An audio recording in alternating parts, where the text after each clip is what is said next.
Nagsumite ng ebidensya si Baguio City Mayor Benjamin Magalong kay Pangulong Bongbong Marcos kaugnay sa overprice umanong flood control projects. Sabi ni Magalong sa programang Ted Filon, DJ Chacha, nagulat ang Pangulo sa pinakita niyang mga dokumento.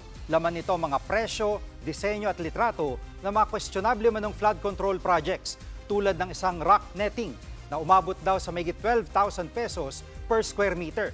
Handa raw ang alkalde na bigyan ng kopya ang Kamara ng mga dokumentong hawak niya.